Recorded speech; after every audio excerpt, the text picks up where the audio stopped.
tout le monde. Bah putain. Salut tout le monde, c'est VG Assassin. On se retrouve aujourd'hui pour une nouvelle vidéo. Alors, je vais parler et en même temps, je vais lancer le jeu. Alors, pourquoi déjà pourquoi ce jeu? Parce que je viens d'avoir de Battlefield 4 et là, vous êtes en train de vous dire, ouais, fais-nous des vidéos sur Battlefield 4. Ton jeu là, on va pas dire je m'en bats les couilles non plus, mais on dit je m'en fous. Et c'est vrai, parce qu'il n'y a pas beaucoup de monde dans ma liste d'amis qui apprécie cette musique. Cette musique. Oh, excusez-moi, parce que je suis en train de mettre une musique de fond pour comment vous avez une musique et pas juste ma voix. Donc, comme je disais, c'est un jeu de cartes que. Là, peut-être, attendez, je baisse le son de ma télé parce que sinon il va y avoir de l'écho. C'est un jeu de cartes que je recommence à jouer dessus. Et voilà. Et donc là, je vais bientôt acheter les packs de cartes. Donc en gros, je vais vous lancer un let's play où je vais améliorer un deck. Je vais mettre Tarvo dans les commentaires. Je vais vous dire genre un deck avec ça comme mana et des choses comme ça. En gros, là, il va y avoir deux vidéos où je vous explique le fonctionnement du jeu. Et pour ceux qui se demandent c'est quoi ce jeu, c'est que je le répète encore une fois, c'est un jeu de cartes qui a été gratuit pendant le mois de septembre ou d'octobre si je me trompe pas. Donc voilà, bah voilà, regardez, pour l'instant j'ai monté ce deck à 40. Ce deck là à 40, c'est le nombre de cartes maximum, hein. Et ce deck là aussi à 40. Et là je suis en train de faire celui-là, il me manque 3 cartes.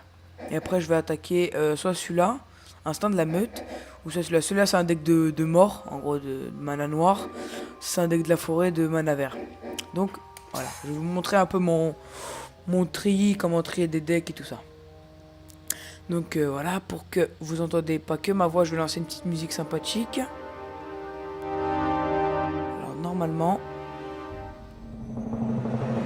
Ah oui, il y a un petit souci. C'est qu'en fait, il n'y a que moi qui l'entends. C'est con ça. Bon, attendez, au pire. Alors regardez. Les cartes brillantes, c'est les cartes qu'on vient de débloquer. Alors là, je suis en train de faire mon deck, regardez.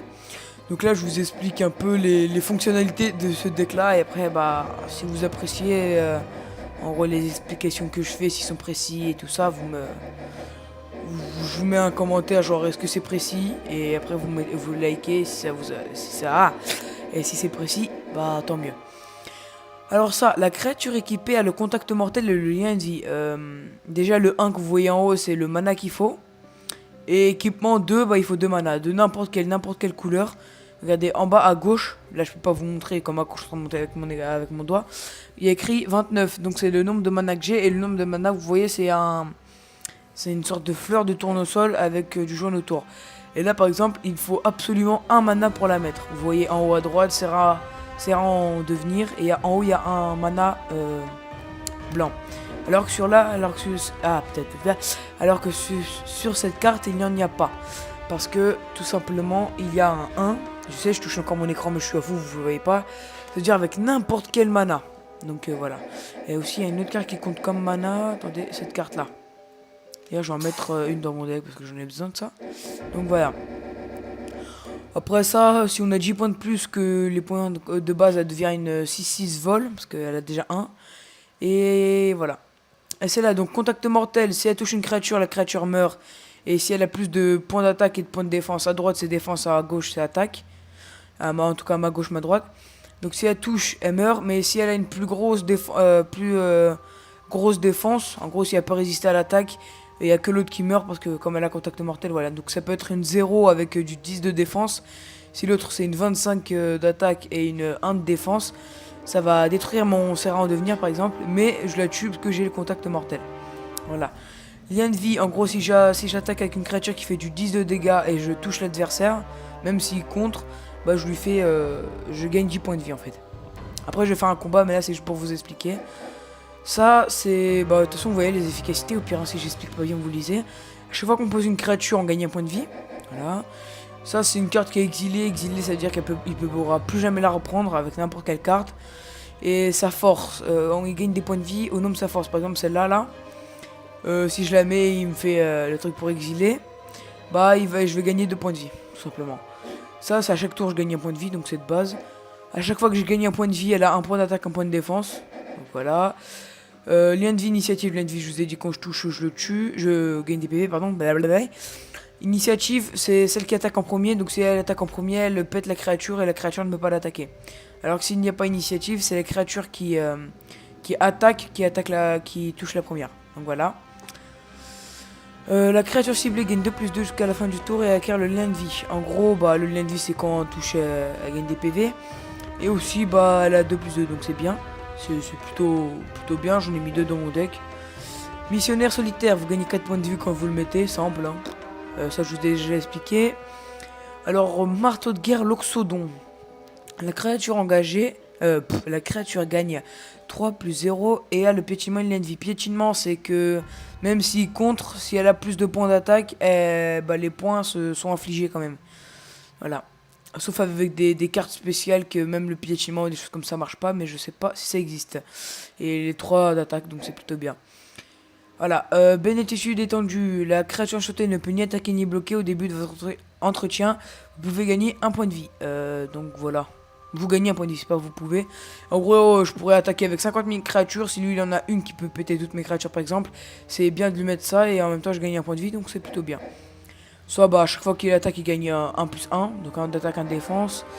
Ça, je peux péter un artefact ou un enchantement ciblé. Je gagne 4 points de vie. C'est bien aussi.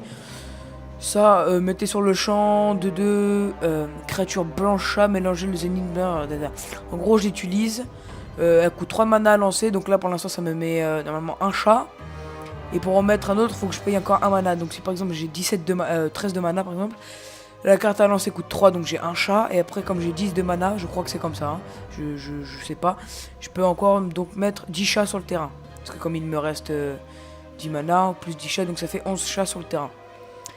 Et elle retourne dans la bibliothèque. Punition, la créature enchantée meurt direct.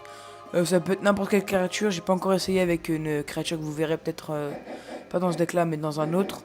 Qui a le défense talismatique. En gros qu'on ne peut pas la cibler. Je ne sais pas si ça marche. Détruisez toutes les créatures. Bah ça c'est simple. Hein. On détruit tout ce qui est sur le terrain. La créature que vous contrôlez gagne 1+1. Donc bah, en gros on gagne un point d'attaque, un point de défense. Après je veux pas lire. En gros, c'est la carte coûte 4 à lancer. Et si je mets 2 de mana encore, je peux prendre 2 créatures dans mon cimetière qui coûtent 2 de mana. Et ainsi de suite. Après, je peux encore mettre 2. Après, ça fait 4 de mana. Après, ça fait 6 et tout ça. Séraphine de l'aube, vol, lien de vie. Bah, le vol, il y a vol. Donc, ceux qui sont sur terre, ils peuvent pas contrer. Et lien de vie, bah, elle récupère des PV. Ange profondeur, c'est la meilleure carte dans ce deck. Enfin, avec les points d'attaque et les capacités. Vol, initiative, lien de vie, protection contre les démons et les dragons. Oui. Donc les démons, en gros, c'est le deck, je vous ai dit, le deck noir. Et les dragons, c'est tout ce qui est carte dragon, en fait, tout simplement, qui est défendu. Je sais, je parle beaucoup, je voulais vous mettre une musique, mais je vais voir ça dans le prochain pour pas vous déranger. Rituel d'attachement de terre. Vous gagnez 2 points de vie pour chaque terrain que vous contrôlez. Houle de courage, on peut booster nos créatures. Et si on paye 2 de mana supplémentaires, on peut les booster de 1 de plus d'attaque et des défenses. Flambeau d'immortalité, on peut doubler nos points de vie. Donc si j'en ai 500, j'en gagne 1000. Et si j'en ai 1000, j'en gagne 2000. Parce que j'ai 2 cartes. Manteau céleste, c'est un peu pareil que le flambeau. Si je tape quelqu'un, ça a doublé mes points de vie. Donc si j'en ai 100, j'en gagne 200. Je les double. Attends, ah oui. Après d'ici de jetons, 400. Oui, voilà, donc c'est bon. Et la créature elle a 3-3 et elle a... et c'est tout. Elle a juste 3-3. Une attaque supplémentaire. Souverain Félidaire, c'est la carte la plus faible que j'ai. Enfin faible. Pas faible non plus, mais voilà quoi, je savais pas quoi dire. Et du moment que j'ai 40 points de vie, du moment que j'ai mise, et quand ça va être encore... après ça va être le tour de l'adversaire, ça va redevenir mon tour.